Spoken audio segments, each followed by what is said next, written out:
اوعى تشتري شقة او عربية دلوقتي، وافتكر ان انا قلت لك اوعى تشتري شقة او عربية دلوقتي. العقار هينزل والسيارات هتنزل والناس هتهرب بفلوسها للذهب. ولو انت ما بتفهمش في تحليل السوق، فانا احب اقول لك ان في الفترة اللي فاتت وخلال الكام شهر اللي فاتوا في 2 من اتقل رجال الاعمال في العقارات طلعوا بنفسهم وقالوا لك استثمر في العقارات، ده احسن وقت تستثمر فيه.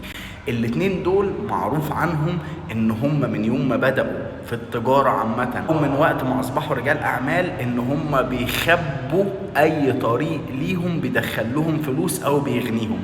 فايه رأيك لما هم اللي يطلعوا يقولوا لك ان الامان بتاعك والمكسب بتاعك في العقارات؟